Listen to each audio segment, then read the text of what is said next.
Hi friends, welcome to Rojas cooking.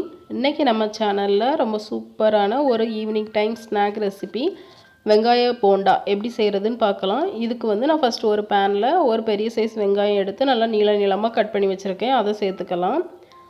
அதுக்கு அப்புறமா இதுல வந்து ஒரே ஒரு பச்சை மிளகாய் எடுத்து நல்லா பொடியா கட் பண்ணி வச்சிருக்கேன். அதையும் சேர்த்துறேன். அப்புறமா கொஞ்சம் கருவேப்பிலை எடுத்து கட் பண்ணி வச்சிருக்கேன். அதையும் உள்ள சேர்த்துறலாம். அதுக்கு அப்புறமா 1 டீஸ்பூன் அளவுக்கு சோம்பு, 1 டீஸ்பூன் வத்தத்தூள், ஒரு 1/2 டீஸ்பூன் போல மஞ்சள்தூள், ஒரு 1/2 டீஸ்பூன் நல்ல மிளகு தூள் எடுத்து வச்சிருக்கேன். அதையும் உள்ள சேர்த்துறலாம். அதுக்கு அப்புறமா இதுக்கு தேவையான அளவுக்கு உப்பு சேர்த்துக்கலாம். நான் வந்து 1 டீஸ்பூன் அளவுக்கு உப்பு சேர்த்துருக்கேன். அதுக்கு அப்புறமா இதுக்கு வந்து கொஞ்சமா ஒரு 1/4 டீஸ்பூன் போல பெருங்காயத்தூள் சேர்த்துக்கலாம். பெருங்காயத்தூள் இல்லைன்னா அதுக்கு பதிலாக நீங்கள் வந்து பூண்டு கூட க்ரஷ் பண்ணி சேர்த்துக்கலாம். நானே பெருங்காயத்தூள் தான் சேர்த்துருக்கேன். அதுக்கப்புறமா ஒரே ஒரு பிஞ்ச் மட்டும் பேக்கிங் சோடா சேர்த்துக்கிறேன். அதுக்கப்புறமா நான் இதுக்கு வந்து 2 டேபிள் ஸ்பூன் அளவுக்கு தயிர் எடுத்து வச்சுருக்கேன். அதையும் உள்ளே சேர்த்துடலாம். சேர்த்துட்டு இது எல்லாத்தையுமே லைட்டாக நம்ம வந்து கலந்து விட்டுடலாம். அந்த வெங்காயத்து கூடலாம் அந்த மசாலா எல்லாமே மிக்ஸ் ஆகிற மாதிரி நம்ம வந்து ஃபஸ்ட் லைட்டாக கலந்து விட்டுக்கணும்.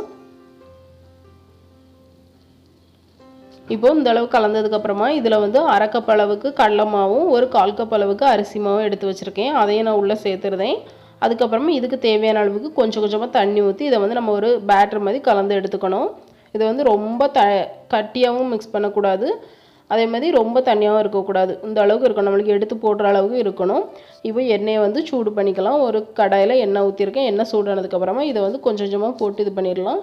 மாவு வந்து ரொம்ப தண்ணியாக இருக்கக்கூடாது, ஏன்னா வெங்காயம் வந்து இருக்க தண்ணி ஊறும். அதனால் நம்ம வந்து மிக்ஸ் பண்ண உடனே நம்ம வந்து போட்டு பொரிச்சு எடுக்கிற மாதிரி இருக்கும்.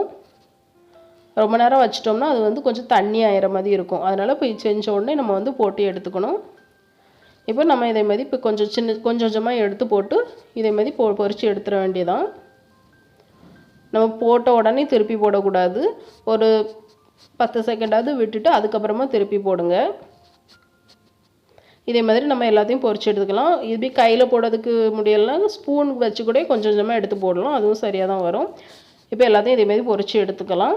அவ்வளோதான் ஃப்ரெண்ட்ஸ், ரொம்ப சூப்பரான நம்மளோட ஈவினிங் டைம் ஸ்நாக்கு வெங்காய போண்டா ரெடி ஆகிடுச்சு. டீ கூட வச்சு சாப்பிட அட்டகாசமாக இருக்கும். இது ரொம்ப சூப்பராக இருக்கும். கண்டிப்பாக ட்ரை பண்ணி பாருங்கள், உங்களுக்கு பிடிக்கும். இந்த வீடியோ உங்களுக்கு பிடிச்சிருந்துன்னா லைக் பண்ணுங்கள், ஷேர் பண்ணுங்கள், கமெண்ட் பண்ணுங்கள். மறக்காமல் ரோஜாஸ் குக்கிங் சேனலுக்கு சப்ஸ்கிரைப் பண்ணுங்கள். பாய்.